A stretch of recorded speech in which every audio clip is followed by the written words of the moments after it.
agua, que es más fácil que pase. Desde fuera, a través de la mucosa hacia adentro, va a tener un equilibrio. Obviamente va a comportarse a través de un equilibrio de absorción. Ese equilibrio siempre es mejor, vuelvo también al anterior, si la droga está disuelta en agua.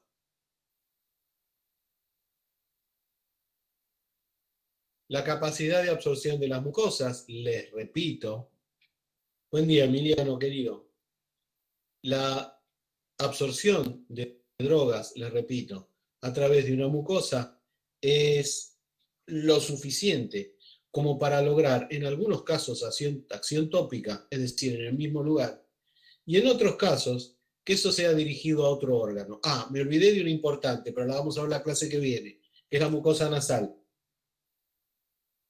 Si bien algo les voy a tirar al final de la clase de hoy, la mucosa nasal es la más irrigada de todas. La más irrigada de todas. Simplemente porque la nariz presenta un sentido, le hace olfato, que permite detectar determinadas cosas, y por otro lado, calienta el aire que uno absorbe o que uno respira para que llegue al pulmón a una temperatura determinada. Eso hace que la mucosa nasal sea, dentro de todas las mucosas, la más irrigada de todas. Y de hecho, a través de la mucosa nasal, lo veremos en la clase que viene, se pueden administrar medicamentos de actividad periférica, es decir, que lleguen a otro órgano, ya sea el pulmón e inclusive sea el páncreas.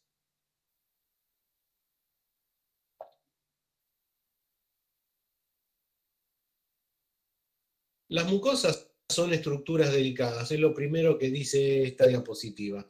Tengan en cuenta lo siguiente, las mucosas con respecto a la piel tienen una ventaja importante. Si se lastiman, se reparan muy rápido. Una mucosa tiene la ventaja de repararse muy rápido, más allá de que sea una estructura delicada y selectiva. Como dice el último ítem, no se encuentran las barreras de la piel. ¿Por qué razón? Básicamente, porque no hay células muertas sobre la pared mucosa.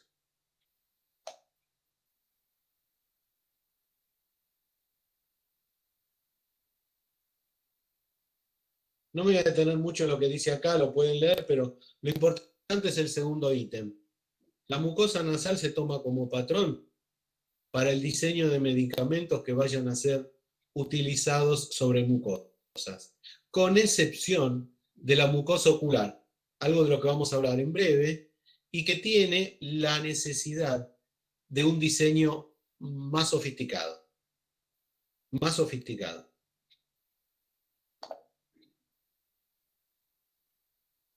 Si no entienden algo de lo que digo o se confunden porque se mezclan cosas, me cortan y me avisan. Les pido por favor.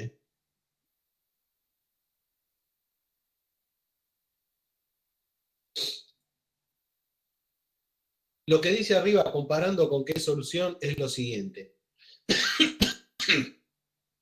Toda solución administrada por mucosa presenta isotonicidad, de lo cual vamos a hablar en breve. ¿Qué significa isotonicidad? La misma cantidad de partículas disueltas que otra sustancia. ¿Contra qué sustancia se compara una solución que va a ser administrada a través de mucosa? Con el plasma. ¿Y cómo se la compara?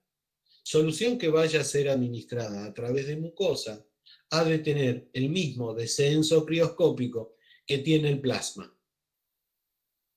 lo cual equilibra la posición de partículas disueltas. ¿Cuál es el motivo? Básicamente, la isotonicidad es ideal para la absorción y en algunos casos evita la aparición de dolores o irritación. Les cuento, dato al margen. El plasma tiene un descenso crioscópico de alrededor de menos 0,53 grados centígrados.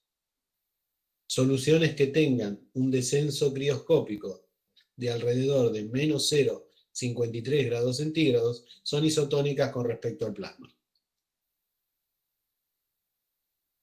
Soluciones de aplicación nasal, soluciones de aplicación óptica en el oído, soluciones de aplicación bucal y sobre todo, soluciones de aplicación ocular son en principio, o se fabrican en principio, isotonizadas.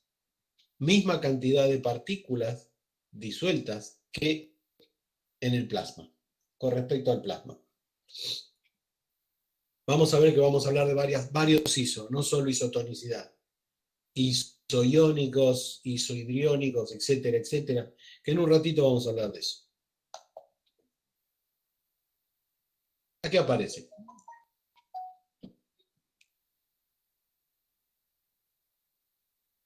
Toda solución para ser aplicada sobre alguna mucosa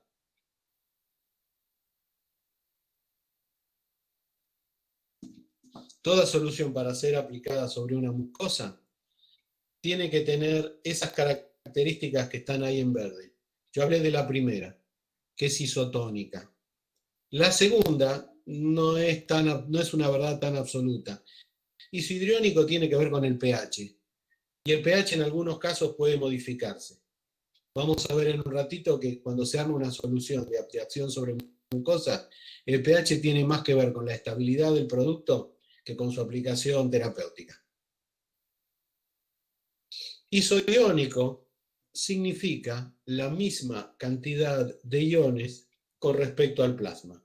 No solo partículas disueltas que pueden ser iónicas o no, sino la misma cantidad de iones. Isotérmica es un poco más traído de los pelos. Significa que tenga la misma temperatura. Desde ya les cuento que vamos a verlo la clase que viene, que cuando se aplican gotas en la nariz, se trata de que esas gotas estén a temperatura ambiente. Si estuvieran enfriadas en la heladera, puede reducir las posibilidades de absorción. Y la última, eucoloidal, significa la misma viscosidad. Eucoloidal tiene que ver con la viscosidad.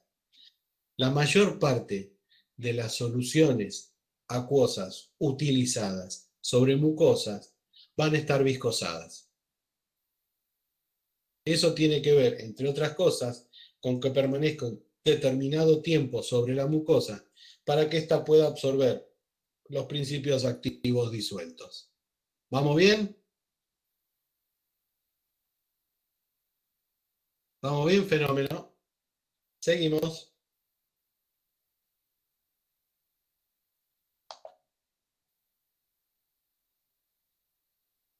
Vamos a hablar como primera medida de la mucosa ocular y consecuentemente de medicamentos aplicables sobre la mucosa ocular. Primero, la mucosa ocular tiene un nombre propio que no aparece acá, la conjuntiva. Toda aquella forma farmacéutica, sean líquidas o semisólidos, como dice la diapositiva, aplicada en el ojo, nombre general colirio, como dice ahí. Antes colirio se usaba solo para las gotas, ahora se habla de colirio a todo aquello que se aplica en el ojo, salvo lo que es estrictamente sólido. Salvo lo que es estrictamente sólido, por ejemplo, parches intraoculares, un parche sigue siendo un parche. Pero líquidos o semisólidos aplicados al ojo suelen llevar el nombre de colirio en general.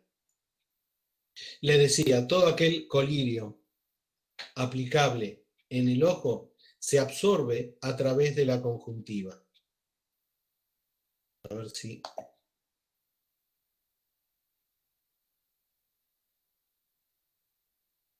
Vamos a hablarlo, creo que acá hay un dibujito de un ojo. Acá. Acá vamos a hablar de la diapositiva anterior, la que pasé sin hablar.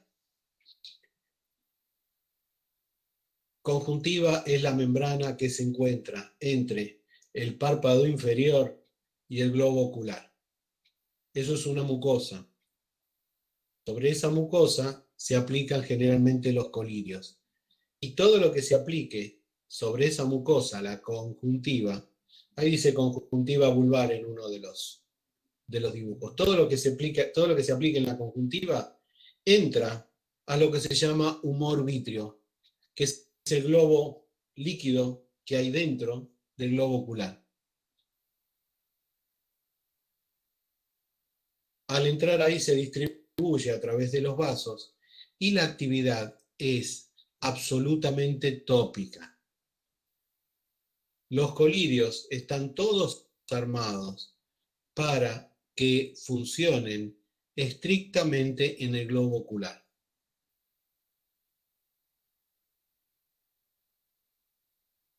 ¿Se puede aplicar a través del ojo medicación que sirva para otro órgano? Les aseguro que sí, pero hasta ahora no hay ningún formato de ese tipo. Simplemente tiene que ver con la delicadeza de la mucosa ocular y del ojo en sí mismo. Si hubiera que buscar una mucosa para la administración de un medicamento general, no se usaría la del ojo, o la nariz, o el recto. Es lo más común. Es lo más común. Entonces, repito lo que estaba hablando recién. Lo aplicable sobre la conjuntiva, que ahí dice conjuntiva vulvar, se absorbe y pasa al humor vítreo, al líquido interno del ojo, permitiéndole ser absorbido a través de los vasos del ojo. Hay infinidad de medicamentos aplicables en el globo ocular. Tienen que ver con la circulación, tienen que ver con antibióticos, desinflamatorios o antiinflamatorios, antialérgicos, etcétera, etcétera. Todos siguen el mismo camino. Conjuntiva, humor vítreo, absorción. Relajadores musculares, etcétera, etcétera. Para evitar el forzar al cristalino, etcétera, etcétera. Ahora vamos a ver qué condiciones le vamos a poner. Acá este dibujito lo que marca es la, la posición de la conjuntiva donde más se aplican los colidios. Un dato importante.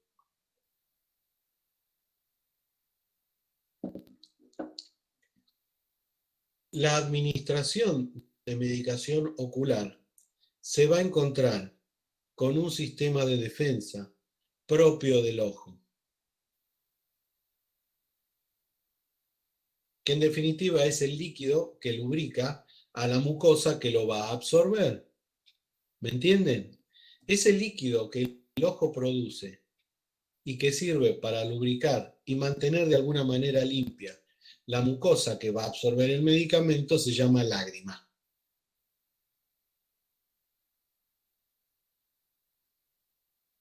La lágrima se considera que tiene un descenso crioscópico de menos 0,53, lo cual asemeja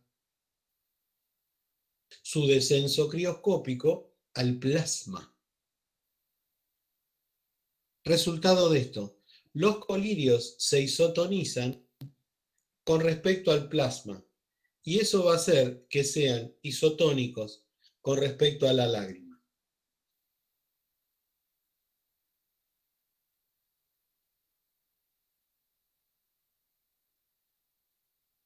Fenómeno. ¿Me entendieron?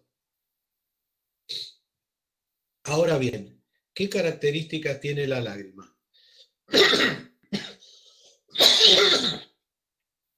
¿Qué característica tiene la lágrima? Atenti. Primero, la lágrima es ligeramente alcalina, lo cual significa que al aire, como las que le sacaron a Severus Snape, nunca quedan transparentes, se carbonatan.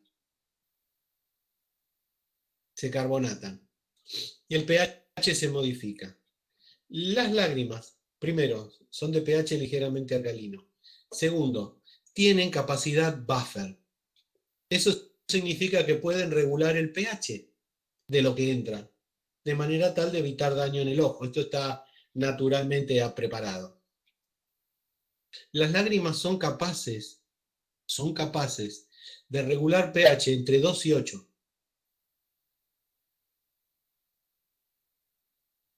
entre 2 y 8, lo cual da la ventaja de que cuando se prepara medicación ocular y hay que prepararla con un pH determinado, el pH que se elige es el pH de lo que se llama farmacotécnico. pH farmacotécnico es el que tiene que ver con la estabilidad a largo plazo del producto que se está haciendo. Total, cuando se aplica en el ojo, la lágrima lo arregla. La lágrima lo aferea. Tercero, las lágrimas tienen un efecto antibiótico propio, enzimas antibacterianas llamadas lisosimas.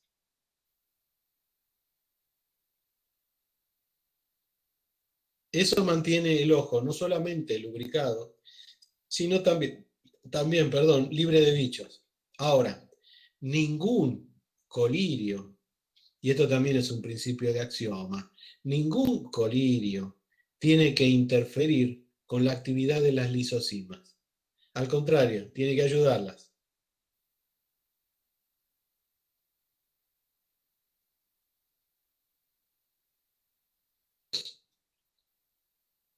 Condición absolutamente necesaria para la construcción de colirios. Hablamos de isotonicidad, vamos a hablar de pH y de unas cuantas más, pero la más importante de todas es la esterilidad. Los colirios han de ser estériles, no hacer que las lisosimas funcionen. Esa esterilidad se puede conseguir, esa esterilidad o se lo mantiene estéril hasta su aplicación o el colirio se conserva. Eso depende si son dosis únicas o multidosis. En general, en las dosis únicas no se agregan conservadores. En multidosis agregamos conservadores simplemente porque el colirio se abre y se cierra cada vez que se utiliza. Los conservadores, recuerden, mantienen o evitan el desarrollo microbiano, mantienen la esterilidad.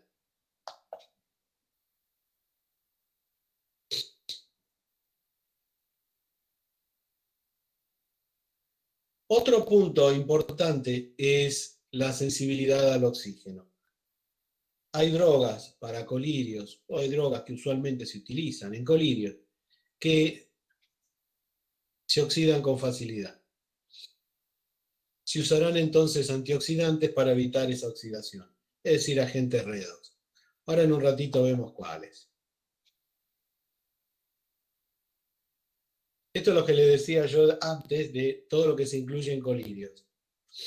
Gotas, suspensiones acuosas, lavajes, pomadas semisólidas, inclusive polvos de uso ocular. Todo esto es lo que llamamos colirio.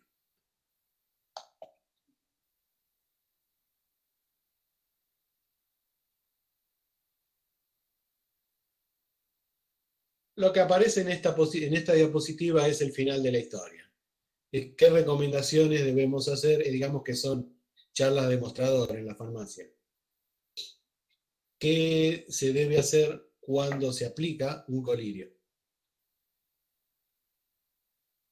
Un colirio. Recuerden, higienizarse las manos, no tocar el ojo con el gotero, completar siempre las dosis.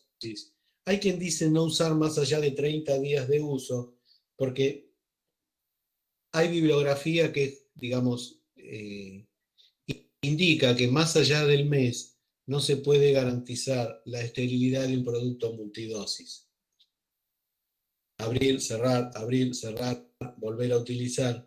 Se supone que después del mes podría haber algún tipo de contaminación. Eso es relativo, sobre todo, si se tienen en cuenta los conservadores. En caso de las suspensiones, agitar antes de la aplicación. Sí, Aldo, es muy poco volumen generalmente lo que viene. Es más aplicable a lo veterinario, que son volúmenes más grandes, que lo que es aplicable a la medicina humana. Recuerden lo siguiente, más allá de 20 gotas, te cuento, son 60 en general. Recuerden lo siguiente, Una gota es una medida. Una gota a 15 grados centígrados representa 0,05 mililitros. Quiere decir que un mililitro está formado por 20 gotas.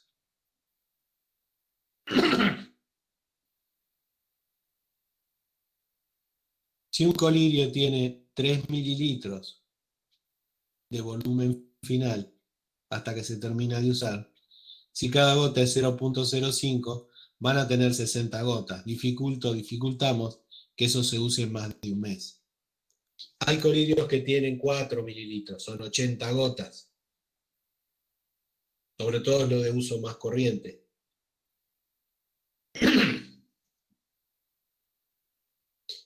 Seguimos. Este es el dibujito de cómo hay que hacer con cada caso. Condiciones generales. Primero, la isotonía. ¿Isotónico con respecto a qué? Con respecto al plasma. ¿Cuál es la razón por la cual se isotonizan los colirios?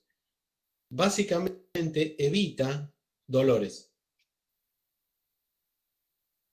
En algunos casos se toleran soluciones hipertónicas, simplemente porque si tiene que ver con la estabilidad del producto. Porque el ojo puede de alguna manera acomodarse en una solución hipertónica. Nunca hipotónica. Las hipotónicas son muy dolorosas. O sea que de isotónico a hipertónico, para abajo no. Eso es lo que se pretende. Eso es lo que se pretende. Por otro lado, si la solución a aplicar produce dolor, la persona que la recibe cierra el ojo y muy posiblemente lo cierre con la suficiente vehemencia como para hacer que la droga, la gotita salga para afuera. O sea que tampoco le va a hacer efecto. El dolor tiene que ver con eso.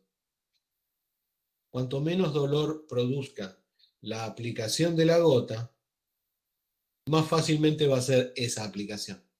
Más fácil va a ser esa aplicación.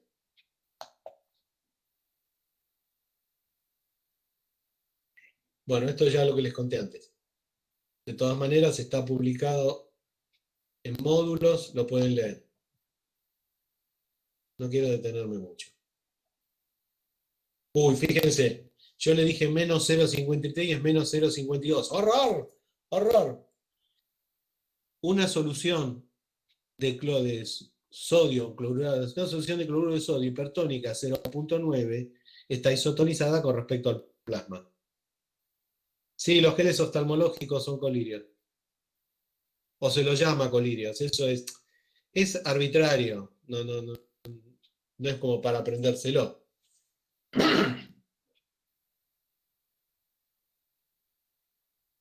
Les contaba, el ojo tiene una aceptación de isotonicidad elevada.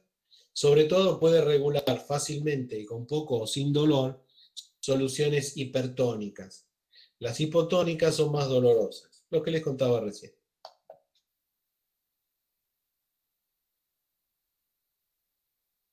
Ahí dice isohidronía. La isohidronía tiene que ver con el pH. Y desde ya les cuento que no es necesario generalmente en las mucosas, en la aplicación sobre mucosas, que el pH sea el mismo de la mucosa. Sobre todo en el caso de la aplicación ocular, que es la que estamos refiriendo. La lágrima es un poderoso buffer. Puede regular entre 2 y 8. Una vez regulado el pH, no existe mayor posibilidad, no existe posibilidad de que produzca problemas. ¿Qué pasaría o qué pasa en pHs muy distintos al de la lágrima? Puede haber puede haber cierto dolor, pero dolor que desaparece muy rápido o directamente no se percibe. Por eso se tiene en cuenta cuando se arma un colirio el pH farmacotécnico, es decir, aquel que mejora la estabilidad de la droga en su conservación. Vamos para adelante.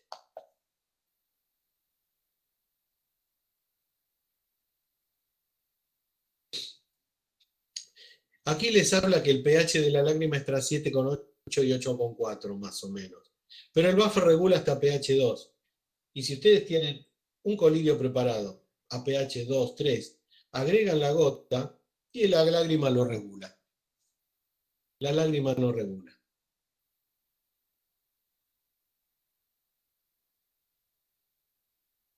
Sigo. No me detengo porque esos son datos que pueden... Las sales de alcaloides son ácidas, pero generalmente se las disuelve en un medio alcalino. En general, las sales de alcaloides son clorhidratos, son sales que habían sido tratadas con ácido clorhídrico,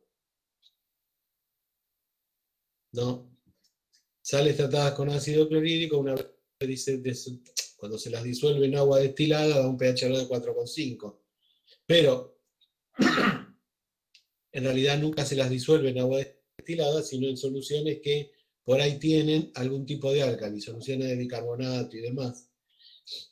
Cambiaría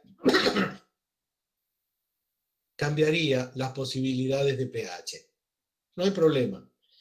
¿A qué apunta esta diapositiva? En la producción de colirios, las soluciones se preparan con un vehículo ya estructurado, que son soluciones reguladoras estrictamente destinadas a la producción de colirios. Eso que aparece ahí, la solución de Gifford, Palich, que en realidad no es Palich, es Patrich, Sorensen, son soluciones reguladoras formadas por dos soluciones que se mezclan para lograr un determinado pH que estabiliza a la droga que va a ser disuelta. ¿Se entiende? Pero ya vienen armados. Ya vienen armados. Ácido bórico, carbonato de sodio, ácido bórico, borato, fosfato ácido y ácido de sodio. Esas ya vienen armadas. ¿Cuál es la historia? Lograr un buffer que mantenga estable un determinado pH hasta que la gota sea aplicada. La conservación.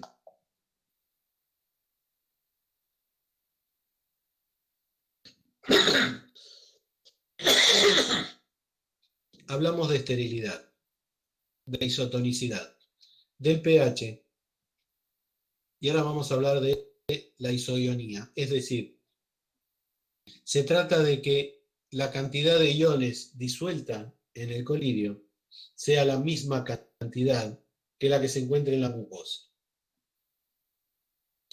La idea de que la cantidad de iones sea la misma es la de siempre, reducir irritaciones y dolor.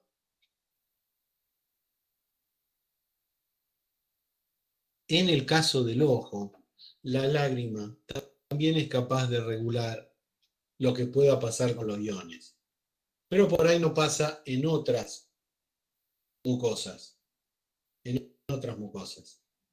Hay que tener muy en cuenta la isoionía cuando se preparan eh, soluciones de aplicación rectal, como los enemas, etcétera, etcétera. Simplemente porque puede cambiar el flujo de iones en el intestino y a veces producir lo que tiene que producir y a veces no. Pero en el caso del ojo eso es regular, es, digamos, alternativo. Lo de la isotermia es lo que les conté antes. Se trata de cuando se aplica una droga sobre mucosas, hablo esta vez en general como en la anterior, tenga más o menos la misma temperatura de la mucosa, de manera tal de no producir problemas en la absorción. Eso es todo. Estado coloidal. Podemos borrar estado coloidal y poner viscosidad. Toda droga de aplicación mucosa va a tener una determinada viscosidad. Esa viscosidad, como dice la diapositiva, ayuda a retener agua y a su vez permite siempre aquellos elementos que se agreguen para producir la viscosidad no tienen que interferir la actividad de la lisosima que aparece en el fondo. Es decir, que sigan funcionando las defensas del ojo más allá de que retengamos unos instantes el colirio para que pueda ser absorbido.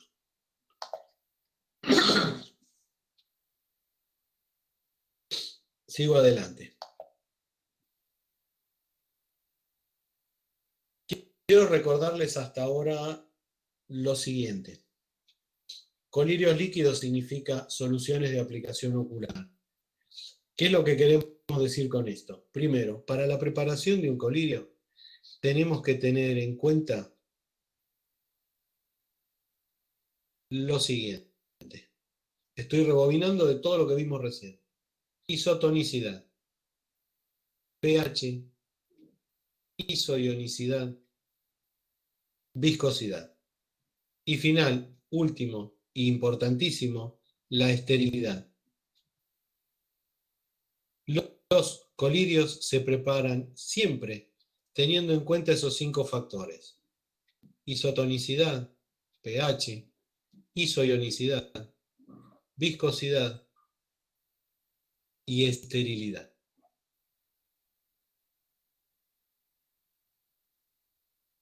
Ya sean gotas, como dice ahí, gotas oftálmicas de aplicación terapéutica o baños oculares.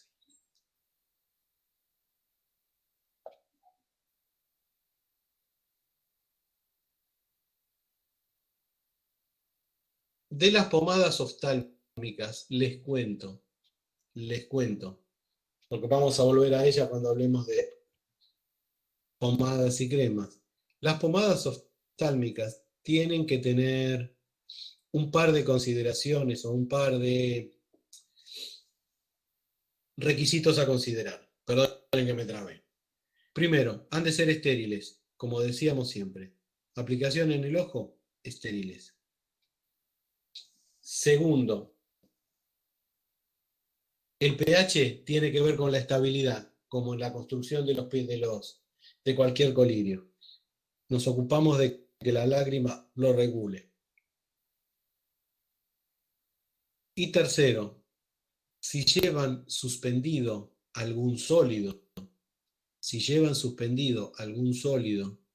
este ha de tener partículas de tamaño coloidal. Todo polvo de aplicación ocular ha de tener sus partículas en tamaño nanopartículas, es decir, en tamaño coloidal. Tamaño coloidal significa menos y mucho menos de 100 micrones. Hoy las partículas de aplicación ocular están entre 20 y 10 micrones.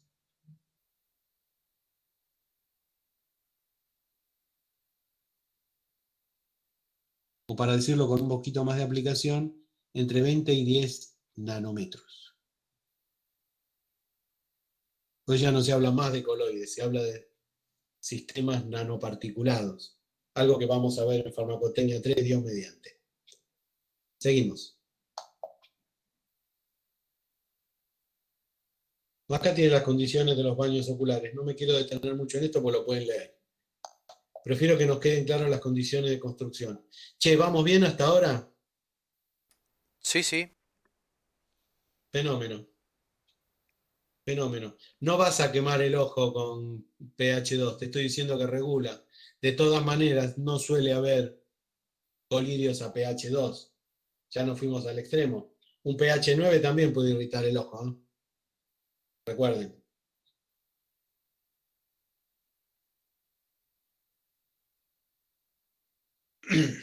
Lágrimas artificiales. Se puede imitar la construcción de la lágrima, se puede imitar la composición de la lágrima y transformarla en un colirio. ¿Por qué está puesto específicamente acá lo de lágrimas artificiales? Básicamente porque la condición más importante de una lágrima artificial es la isotonía. Una isotonía. Generalmente esa isotonía en la lágrima artificial se logra con cloruro de sodio. Cloruro de sodio. Se habla ahí de un descenso criocópico de menos 0,56. Es menos 0,53 a menos 0,56. El resto queda a merced de la lágrima. Las soluciones para lentes de contacto tienen una composición similar.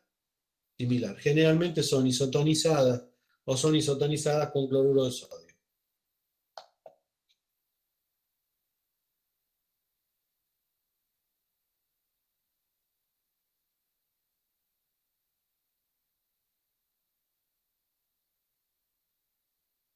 Acá hablamos de discos oftálmicos. No me voy a detener en esto porque vamos a hablar de cómo se constituyen los discos oftálmicos cuando hagamos farmacotecnia 3.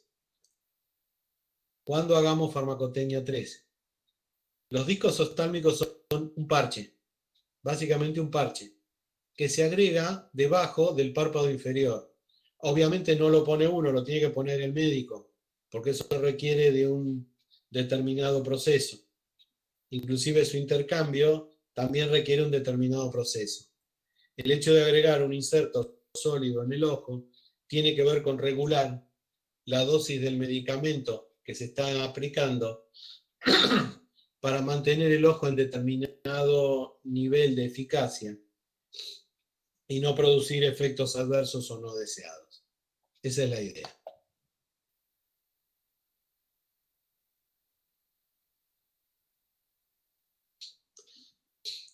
Esto de acá, más que condiciones de colirio, son necesidades en la construcción de un colirio. Primero, fácil administración. Hablamos de gotas o aplicación ocular. Que no aparezcan reacciones adversas, las cuales pueden aparecer, pero lo que se busca es que no aparezcan. Que no interfieran la visión. Eso es todo un tema. Eso es todo un tema. A veces pasa con los viscosantes, a veces pasa con que aparecen efectos adversos.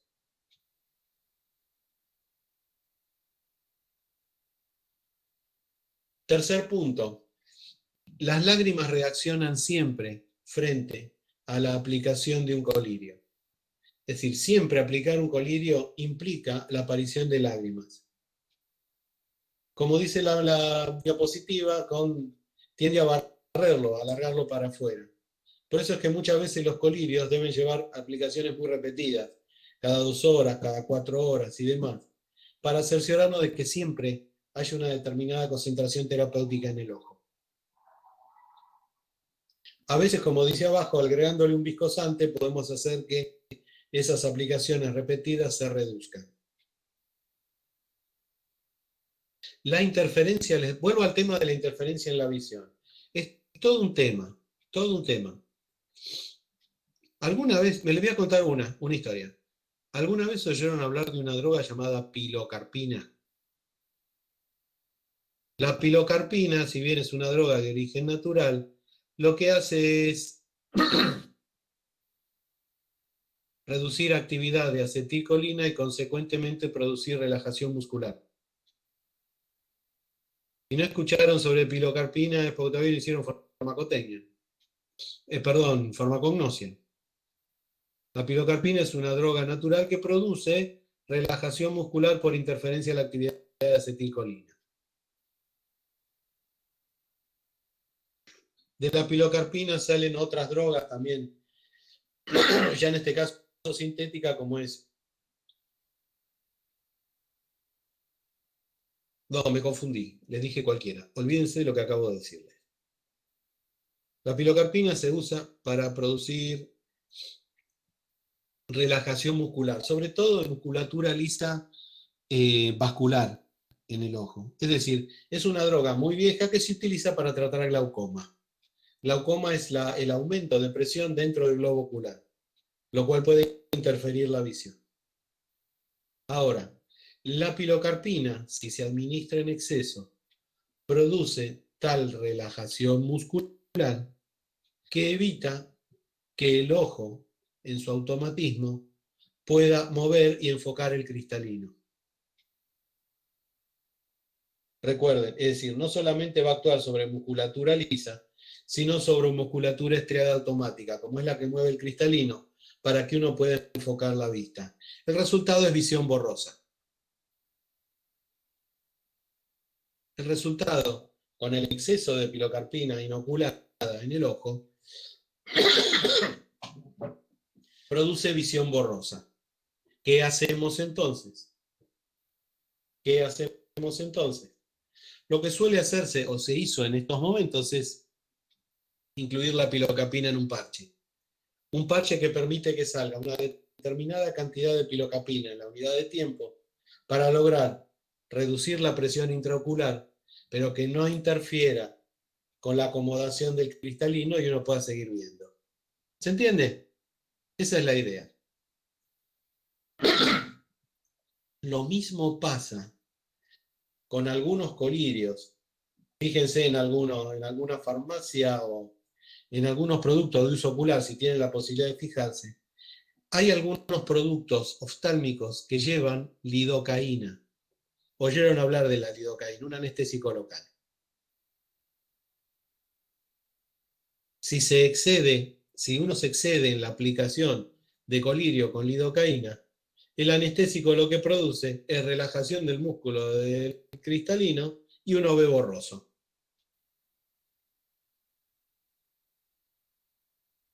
Lo tomo en los exámenes, ahora lo vemos de otro punto de vista. ¿Se entiende? ¿Se entiende? Estamos hablando de excesos o de efectos adversos dependientes de la dosis. Pero los dos interfieren en la visión. Y lo que no queremos es que haya interferencia en la visión. Las dos drogas que hablé interfieren en la visión. Bueno, esto es cómo es que se envasan. Vamos a ir un poco más rápido.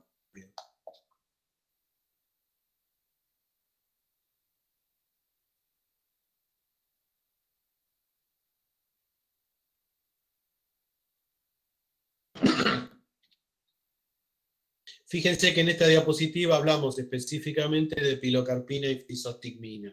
Sobre todo pilocarpina. La fisostigmina, les cuento, no se usa más. Ahora, otro chisme de barrio. ¿Por qué no se usa más hoy la fisostigmina en el ojo? Los excesos de fisostigmina pueden pasar del ojo al sistema nervioso central. Y la fisostigmina, a determinado nivel, es alucinógeno. La fisostigmina es inhibitoria de la acetilcolinesterasa. Entonces aumentaría los niveles de acetilcolina en el sistema nervioso central. Consecuentemente van alucinaciones o, llegado un caso más extremo, convulsiones. Seguimos.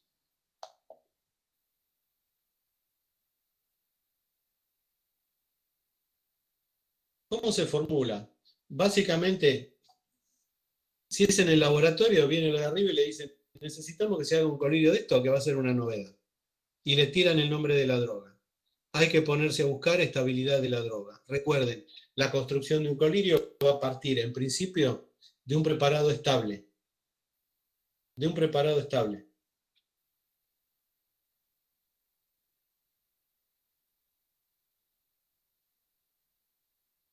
Ese preparado estable va a tener que tener en cuenta, para hacer ese preparado estable, vamos a tener que tener en cuenta las 5 cosas que les dije en su momento. Isotonicidad, pH, isoionicidad, viscosidad y la esterilidad.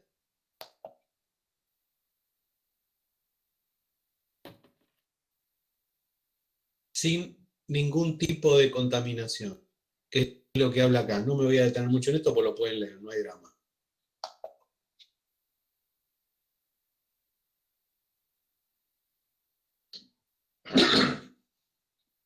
Acá la diapositiva habla de lo que yo les conté antes.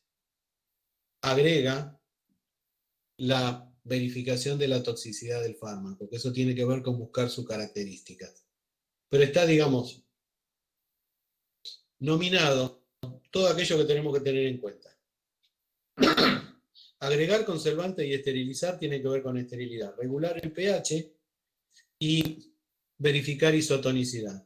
En el caso de los colirios, isotonicidad e isoionicidad suelen ir de la mano.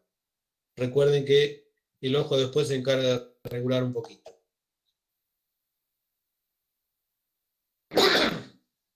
el agua para preparación de los colirios es calidad inyectable.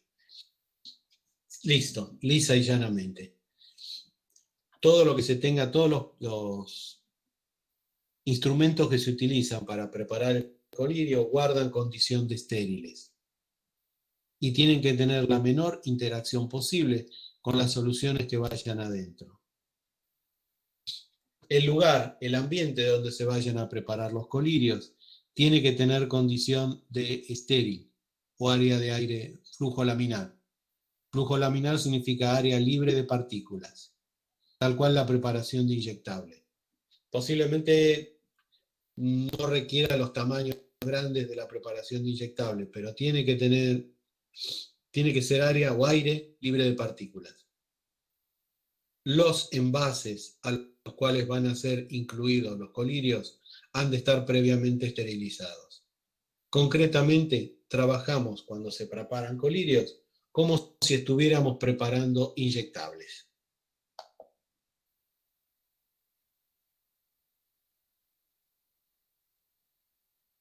Para hacer un resumen de la diapositiva que tienen ahí, los colirios van a recibir determinado tipo de esterilización de acuerdo a cómo estén constituidos. Es decir, hay viscosantes que admiten la esterilización por calor húmedo, hay viscosantes celulósicos que no los podemos esterilizar por calor húmedo, vamos a tener que esterilizarlos por filtración, algo que hablamos en nuestra clase de filtración. También depende de qué viscosidad querramos lograr. Vamos a ver ahora los productos a utilizar. El uso de medios buffer, soluciones que ya habíamos hablado. Se mezclan dos para lograr un determinado pH que requiere la droga para su estabilidad en principio.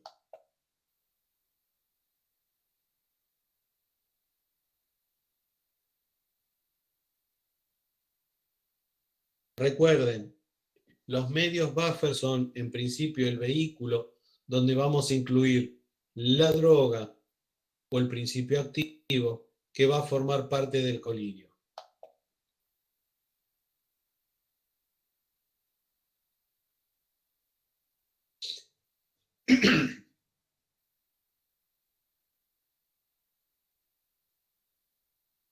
Esta es una de las soluciones reguladoras. Pero deben aparecer varias ahora.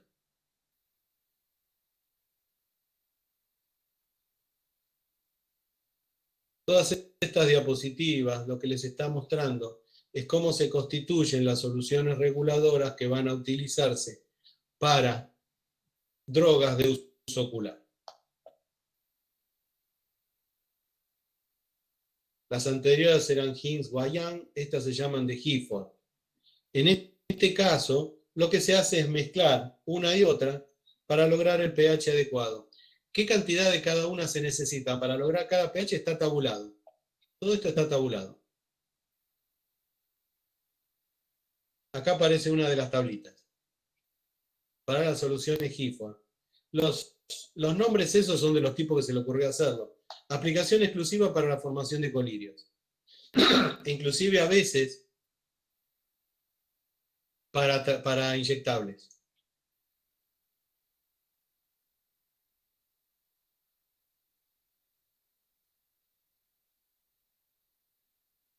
Siguen siendo todo esto combinación de soluciones para lograr determinados pH.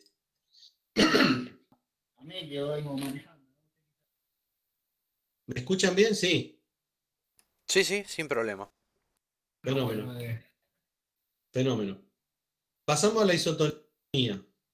Recuerden, para lograr el pH de estabilidad de la droga, se utilizan determinadas soluciones ya armadas que van a oficiar de vehículos. Todas tienen nombre propio, Hinz-Guayan, Gifford, Sorensen, etcétera, etcétera, etcétera.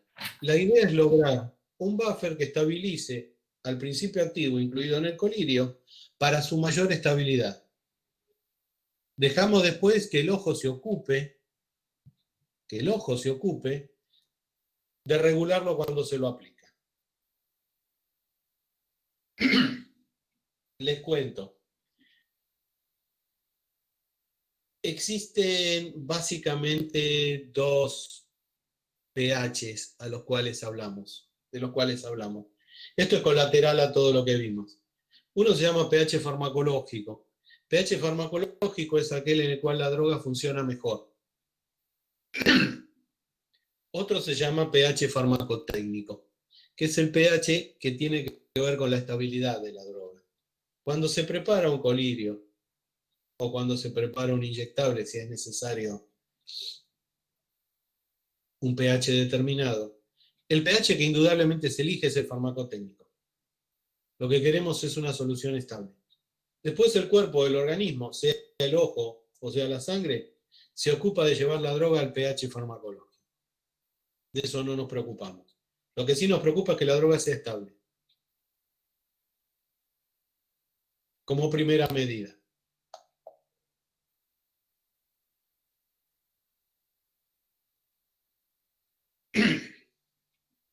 Existen determinados cálculos que sirven para isotonizar una solución que va a ser aplicada en el globo ocular. Uno de esos métodos, yo solamente se los defino, quiero que los conozcan. Uno de esos métodos es el que se llama Lumière-Chevrotier, que eran dos tipos que laburaban con Guayán. ¿Cómo lo calculan? Básicamente por diferencia en el descenso crioscópico. Ellos toman como que el descenso crioscópico menos 0,52 es el isotónico, es decir, la solución que produce ese descenso crioscópico es isotónica. Si un determinado medicamento de uso oftálmico, en este caso una solución de ácido bórico al 1%, produce determinado descenso crioscópico, en este caso medido 0,29, para llegar a 0,52 tenemos que reducir 0,23 grados más. ¿Cómo logramos eso? Isotonizando con un ion. Lo más común es cloruro de sodio. Entonces hay que agregar determinada cantidad de cloruro de sodio que llegue a producir 0,23 de descenso crioscópico. ¿Cómo se sabe eso? Una solución 0,9% de cloruro de sodio, peso en volumen, es isotónica, 0,52. ¿Cuánto produce 0,23? X. Y esa es la cantidad de cloruro de sodio agregada.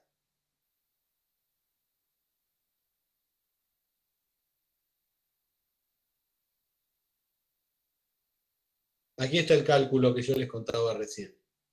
No me detengo mucho más. Después, si quieren, revísenlo. Veamos así. Una solución puede tener varios componentes. Lo más común y lo más simple para utilizar eso lo llama el método equivalente de cloruro de sodio. ¿Por qué es el más simple? Simplemente porque está todo tabulado. ¿A qué llamamos equivalente de cloruro de sodio? La primera frase de la diapositiva. Es la cantidad de cloruro de sodio que produce el mismo descenso crioscópico que un gramo de droga. En la diapositiva dice equivale en poder osmótico. Cámbienlo a produce el mismo descenso crioscópico que un gramo de droga.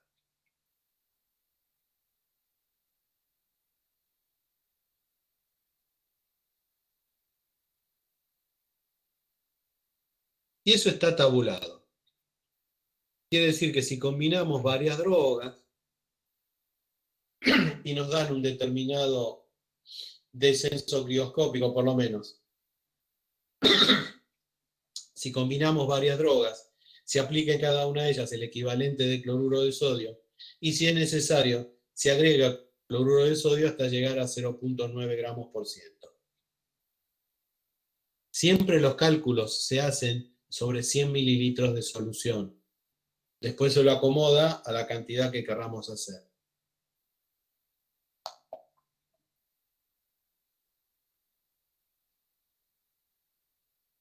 Profesor Laura, consulta. Sí, Yo ya con las drogas que tengo que incorporar, ¿existe la posibilidad que ya me pase tengo que diluir? sí, En caso de que ese es el pase- método que viene después. Ah, perdón. Puede ser, absolutamente, es buena tu pregunta. Es buena tu pregunta, porque combinando drogas puedes estar por debajo de la isotonicidad o por arriba. O por arriba. Lo que estamos viendo, sea Lumière y Chevrotier, o en este caso el equivalente cloruro de sodio, es para cuando la combinación de drogas está por debajo de la isotonicidad. Llevamos a isotonicidad agregando iones. En este caso, cloruro de sodio. Este es el cálculo, etcétera, etcétera. Vamos a dejarlo ahí.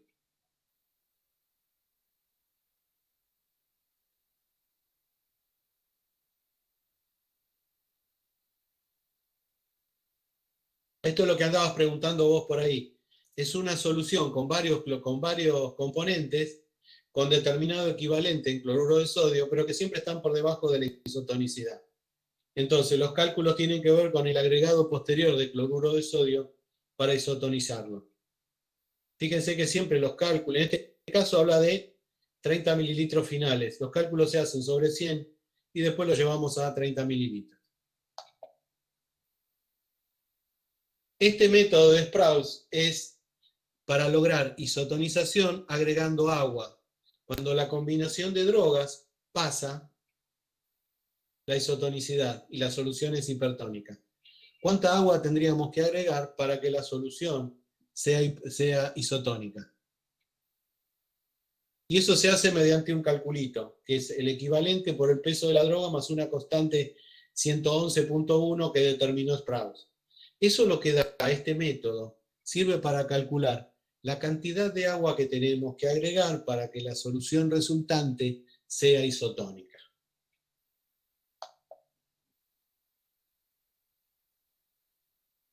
Volvemos a hablar de isotonía. Aquí habla de soluciones isotonizantes, cloruro de sodio o glucosa al 5. Cloruro de sodio, métaselo en la cabeza.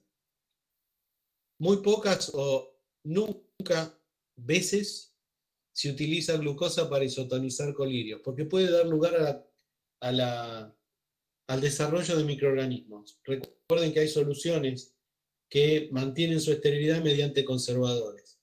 Si algún bicho es capaz de burlar el conservador, se puede desarrollar. Siempre isotonizamos, o en el 99.9% de los casos, isotonizamos con cloruro de sodio.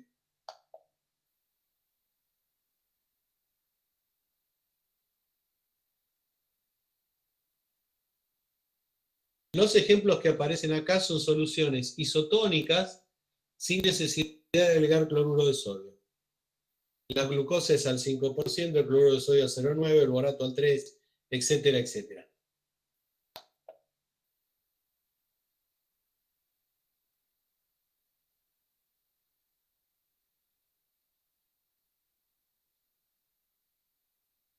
Esto tiene que ver con la aplicación de método Sprouse. Lo dejo para que después lo vean bien. Este es exactamente igual.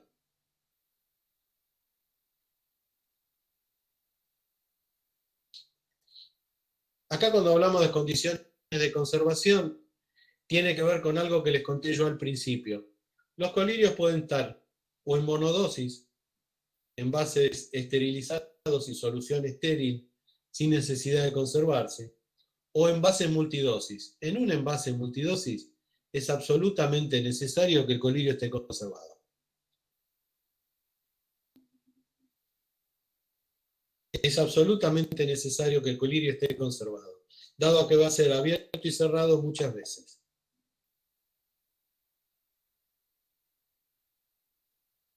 Esto tiene que ver con los cálculos, voy a seguir adelante.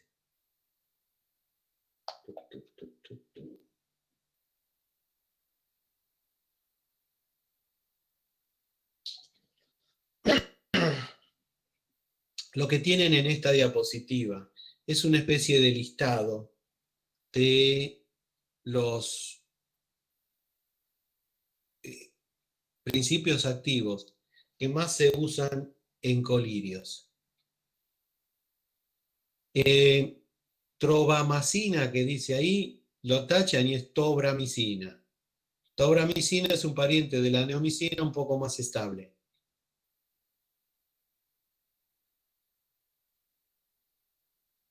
Corticoides y antiinflamatorios se usan sin mayores inconvenientes. Diclofenac, alclofenac,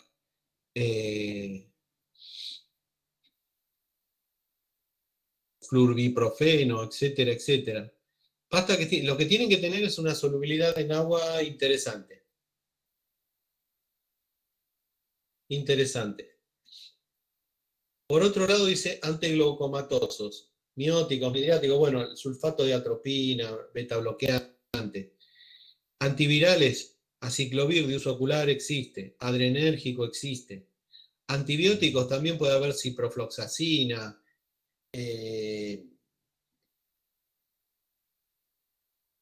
les había dicho tobramicina, o combinaciones de tobramicina con cloranfenicol, etcétera, etcétera. La macana del cloranfenicol, esto se los cuento colateralmente, es que hay personas que tienen reacción alérgica. Y a veces, por utilizar cloranfenicol, terminan usando varios colirios, entre ellos corticoides, para poder reducir la inflamación producida por la reacción alérgica.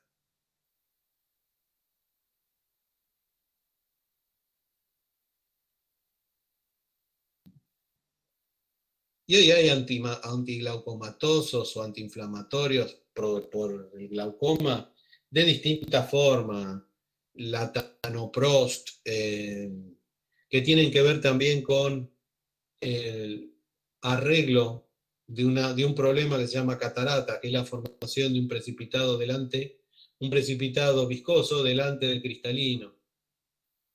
La idea es poderlo erradicar, y si no se puede erradicar con gotas, pues hay que operar. Pero eso tiene que ver con una falla en el funcionamiento del humor vítreo. Se deposita determinada cantidad de viscosante natural, que puede ser plasma, vaya a saber qué cosa, delante del cristalino, y uno empieza a ver borroso. Lo que se llama catarata. Las cataratas hoy, si son agarradas a determinado tiempo, puede tratarse con colirio. Si la catarata progresa, se opera.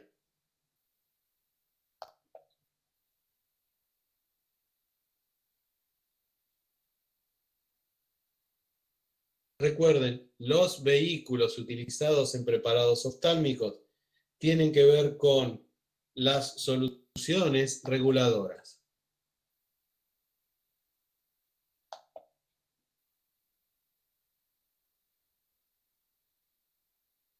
Vamos a la viscosidad. Los colirios son viscosados para aumentar el tiempo de contacto entre el ojo y el medicamento. Por otro lado, se busca de alguna manera, en principio, lograr la misma viscosidad de las lágrimas. Se considera que las lágrimas tienen una viscosidad entre 15 y 16 centipoise. En los colirios se busca estar más o menos ahí. Se dice que la viscosidad óptima para un colirio son 25 centipoise.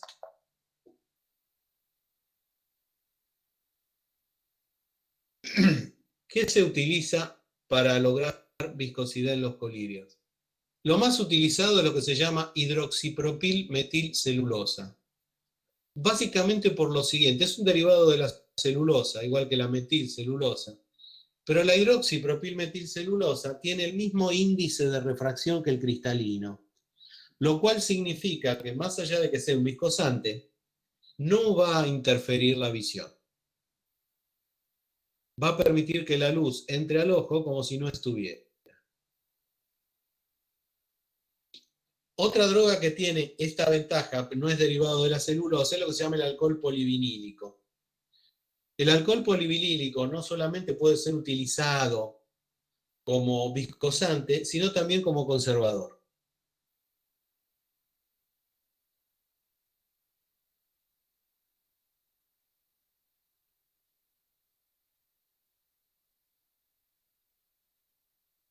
En algunos colirios donde se requiere un poco más de, como dice la diapositiva, propiedades bioadhesivas, es el carbopolo, carboxipolimetileno. producto que se usa para hacer geles y cuya viscosidad puede regularse a través del pH. El carbopol genera mayor viscosidad que la hidroxipropilmetilcelulosa o que el alcohol polivinílico. Pero es para casos especiales, no para siempre. Lo primero que se piensa, les cuento, cuando se arma un colirio, lo primero que se piensa para viscosar es alcohol polivinílico, porque es barato y funciona bien. Si no fuera aplicable alcohol polivinílico, pasamos a hidroxipropilmetilcelulosa. Si no, ya tenemos que elegir entre otros que son los que figuran en el listado de abajo.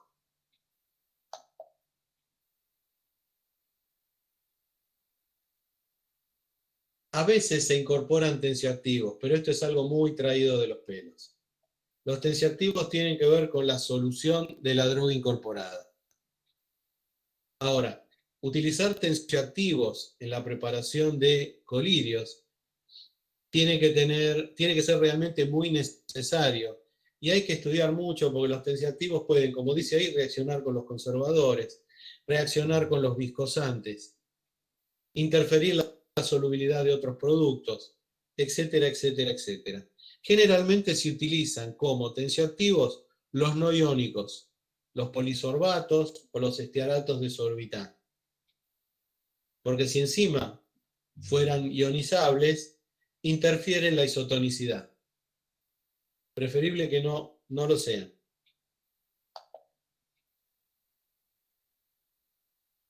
Fíjense que las concentraciones de los tensioactivos son muy bajitas. 0.01 a 0.02. Más allá de eso, no. El cloruro de benzalconio, que dice ahí, puede actuar como tensioactivo y puede actuar como conservador. Los antioxidantes o el agregado de antioxidantes tiene que ver con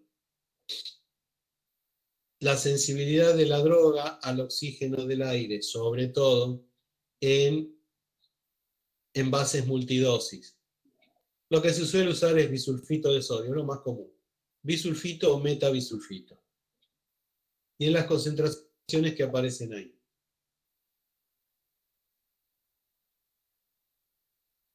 Los envases suelen ser o de vidrio o de hoy por hoy, un plástico relativamente moderno llamado PET, polietilén-tereftalato. ¿Por qué razón? El vidrio que se ha de utilizar es de calidad inyectable. No tiene que ceder partículas a la solución. El polietilén-tereftalato, el PET, tampoco cede partículas a la solución. Algo que pasa en algunos casos cuando se utiliza polietileno. Polietileno de alta densidad, que son los envases duritos. Si hubiera que usar envase de polietileno, lo que suele hacerse es darle un baño adentro de epóxido, de manera tal de evitar el contacto de la superficie del polietileno con el líquido que agregamos adentro.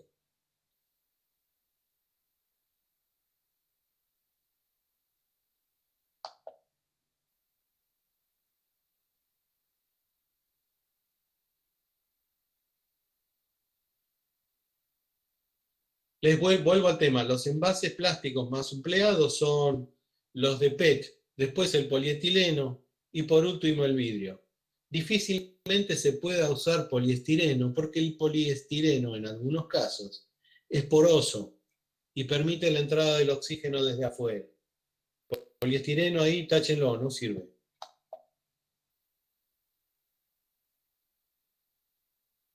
Aparecen acá los inconvenientes de utilizar envases de polietileno, etcétera, etcétera.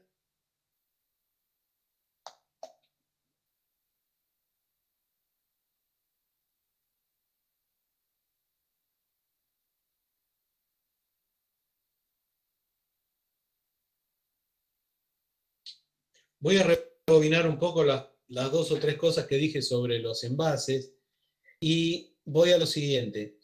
Más allá del material con que esté construido el envase y que nos aseguremos que no haya interacciones entre el envase y el contenido, hay que resguardar en todos esos envases la esterilidad. Esa es la condición especial de conservación.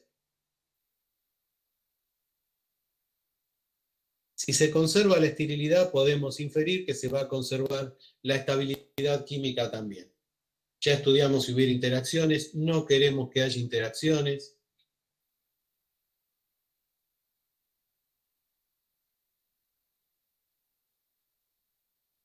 Estéril y apirógeno, tal cual. Y por lo que ve ahí, el cloruro de potasio no se utiliza porque es más caro que el otro. Llegado el caso que se necesite, no hay drama. Sigo.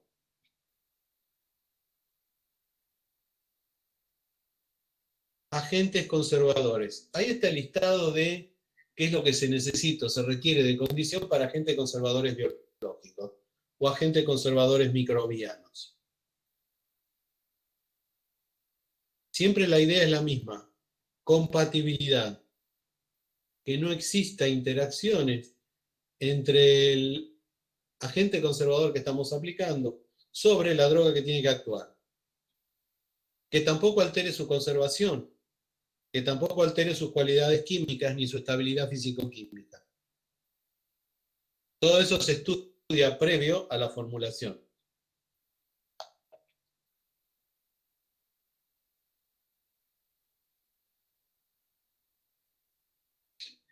Fíjense, los conservadores utilizados con más frecuencia son conservadores tensioactivos. Hablamos de cloruro de benzalconio. En algún caso se utiliza clorobutanol, que en alguna época fue el más utilizado de todos. Simplemente porque el clorobutanol produce conservación sin ionizarse. Sin ionizarse. Como hoy existe la posibilidad de estabilizar al cloruro de benzalconio sin que interfiera la actividad de la droga, es más barato, se lo utiliza más.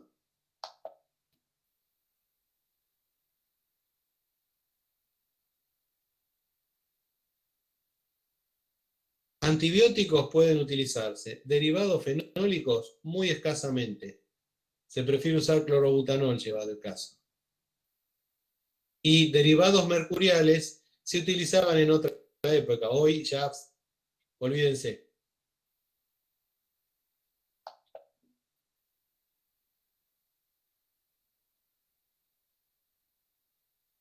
Estas son fórmulas que les pasamos de colirios líquidos que se hacían antes en farmacias oficinales. Les cuento, niños. Hace 40 años atrás, la farmacopea no tenía, la farmacopea argentina, no tenía ninguna regulación sobre la fabricación de colirios. Concretamente, estaba permitido hacer colirios en cualquier lado.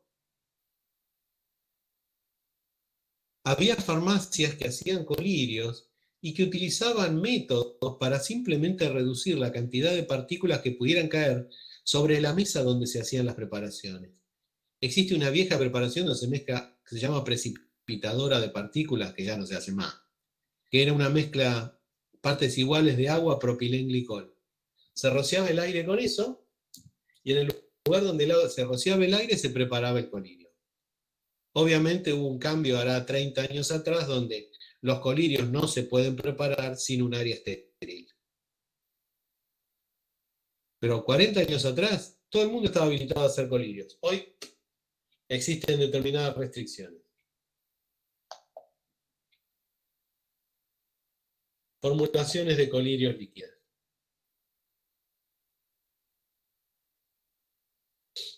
¿Qué ensayos se le realizan a los colirios? Sobre todo cuando son de constitución industrial y se fabrican en grandes cantidades. Lo que tienen ahí. La esterilidad, la medida del pH, se le toma descenso crioscópico, se verifica la limpieza del lugar, se puede determinar la viscosidad, etcétera, etcétera, etcétera.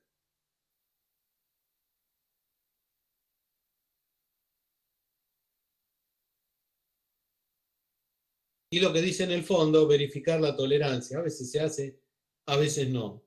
Sobre todo porque hay fórmulas que son como muy repetidas y ya la tolerancia está como conocida. ¿Me entendieron bien todo? Como ahora pasamos a un segundo tema más cortito, quiero que tengan en cuenta lo siguiente. Para la construcción de un colirio,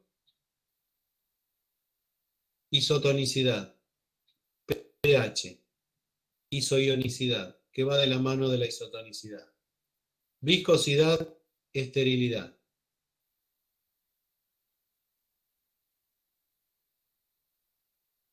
Yo le agregaría, después de todo lo que vimos, una sexta cosa, que es la estabilidad.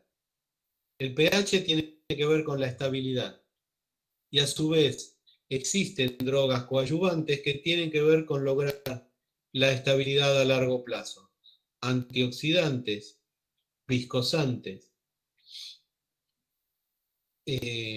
conservadores, etcétera, etcétera, etcétera. La idea es un colirio conservable y eficaz. Algo que tiene que ver con la construcción de cualquier medicamento. Conservable y eficaz. ¿Se entendió?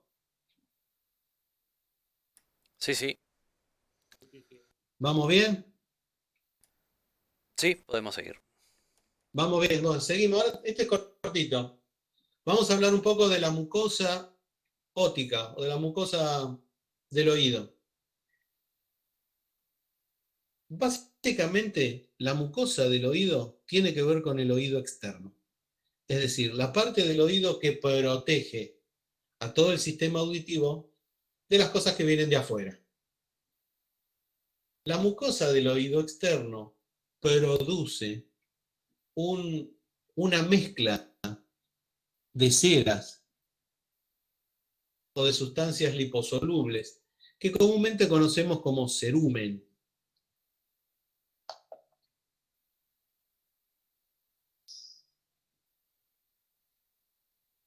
Ese cerumen, en algún tipo de agresión externa, puede producirse a gran escala y producir un tapón de cera. ¿Qué es lo que dice la diapositiva esta?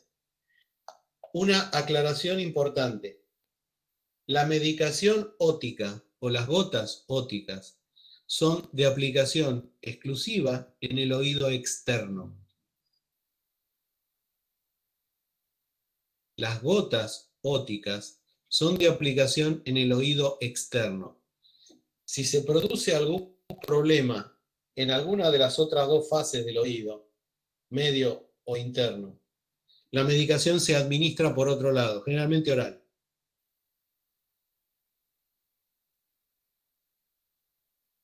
¿Qué quiero decirle con esto?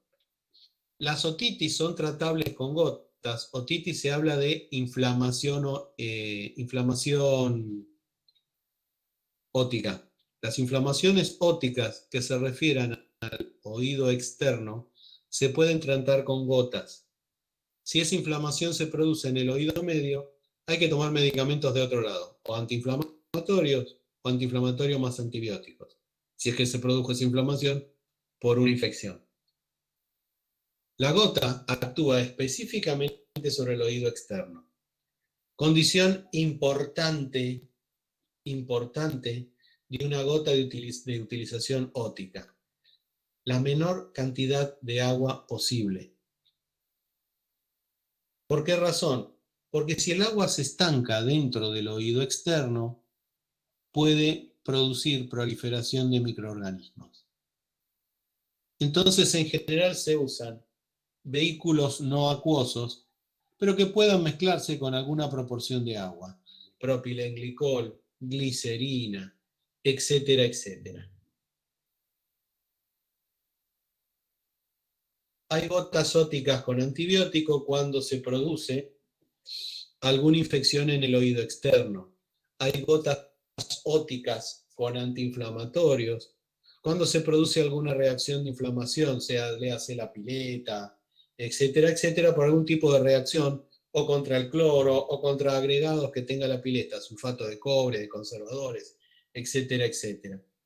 Ahora, generalmente, frente a estas agresiones, el oído externo reacciona produciendo mayor cantidad de cerumen, que es su protección natural. Si se produce en demasía, el cerumen lo que hace es tapar el oído, producir lo que se llama el tapón de cera. El tapón de cera puede evacuarse con determinadas gotas. Una es la que aparece ahí. Soluciones de carbonato de sodio al 1% en glicerina agua destilada. ¿Qué es lo que hace el carbonato de sodio? Proporciona un medio alcalino que permite el arrastre hacia afuera del tapón de cera. Generalmente los otorrinos laringólogos no suelen, salvo que sea poquito el tapón, recomendar el uso de gotas. Lo que recomiendan es hacer lavajes en el oído con solución fisiológica. Y a veces lo hacen ellos directamente. Y en algunos casos el tapón es tan grueso, que el otorrino tiene que usar una especie, como si fuera una intervención quirúrgica. Utilizan un alambre que está destinado a tal fin, lo meten en el oído y sacan el tapón para afuera. Una vez sacado, lo limpian con solución fisiológica.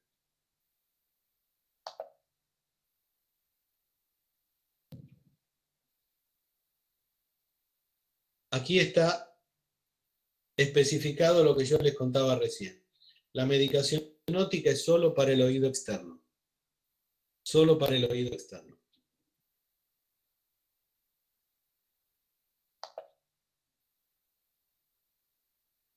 Recuerden en este caso, lo hicimos muy breve. Vehículo no acuoso, bajo contenido en agua. No favorecer el desarrollo microbiano. Aplicaciones oído externo. Puede tener antibióticos, puede tener antiinflamatorios, pero la idea es tratar sobre el oído externo. O puede tratar directamente el exceso de cerumen. ¿Me entendieron todo?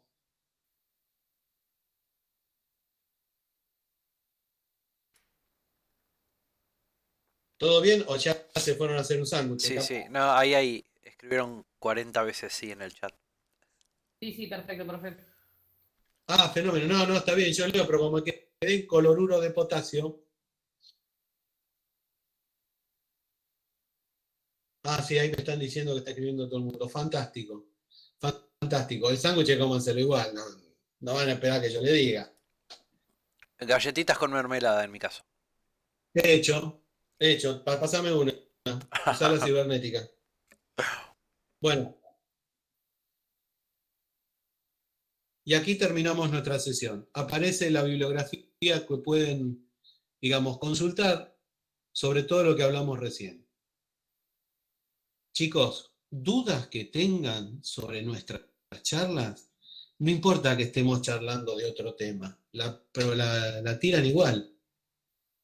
Yo hoy les comenté algo que me parece un error de la clase pasada, donde habla de benzoato de bencilo cuando tendría que ser benzoato de sodio.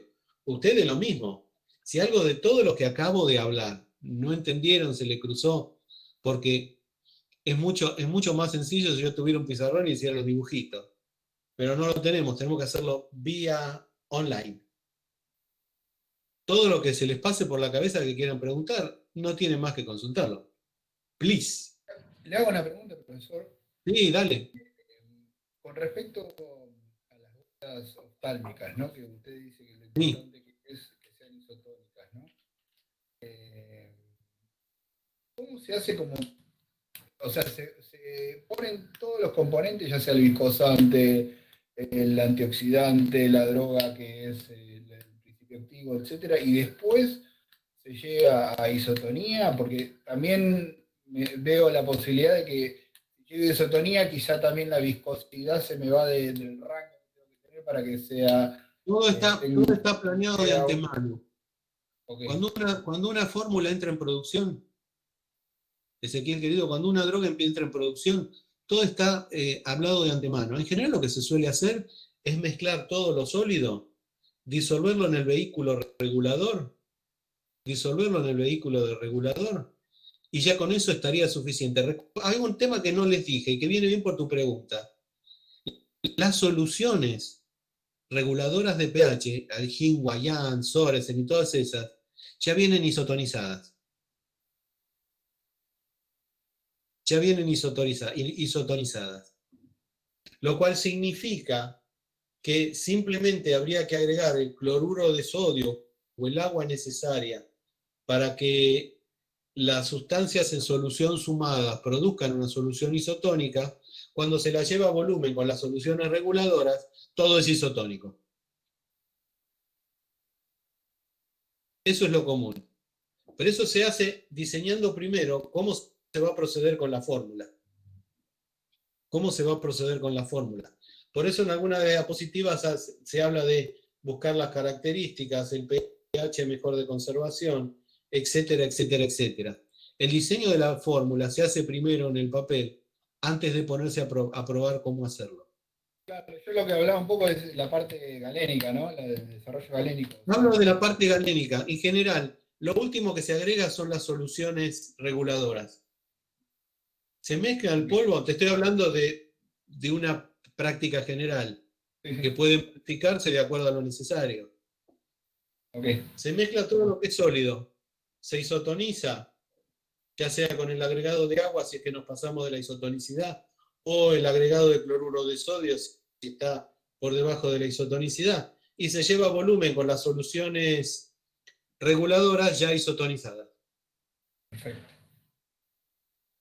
Ese es una forma, y por supuesto después va a esterilizar eso, ¿no? Se lleva a esterilizar por el método que corresponda. Si son soluciones muy viscosas, se esterilizan por filtración. Tarda un cacho o se presiona para que tarde menos.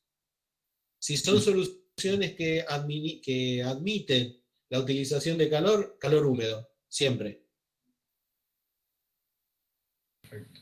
Lo más común en el caso de los colidios, como están viscosados, es que se esterilicen por filtración. Los filtros bacterianos 0,22, ya sean de fibra de carbono, etcétera, etcétera, o de cerámica, es lo más común. Ahora, no siempre se aplica esto. Ezequiel, no siempre se aplica esta forma de hacerlo. A veces sí, a veces no. Hay fórmulas que están tan repetidas que ya salen directamente. Hoy por hoy, cuando te hay que diseñar una droga, es por alguna droga novedosa o porque hubo alguna falla en la estabilidad después. ¿Estamos? Gracias. Por favor. Bueno, chicos, ya estamos. Ya estamos. Genial, muchas gracias. Por favor, a vuestras órdenes. Si les pareció interesante, la que viene va a ser mejor. Siempre la que viene mejor. Profesor, le hago una última consulta, perdón. Dale. Con tema un poquito la manera en la cual se va a evaluar la primera parte, ¿nos podría comentar un poquito si tiene idea ya o si quizá todavía no tiene? ¿Sabés que no nos pusimos de acuerdo con, perdóname, no me puse de acuerdo con el profesor Víctor? Yo pretendo hacerlo yo, porque él tiene el problema de estar en un curso de Safibi, etcétera, etcétera. Pero todavía no nos pusimos de acuerdo. Todavía no nos pusimos de acuerdo. Desde ya, que no sea tu inquietud cómo te vamos a tomar. Perfecto. De eso me ocupo yo, y en general siempre damos tiempo, no es un examen del día. Te damos una pauta y vos a la semana traes lo que hiciste.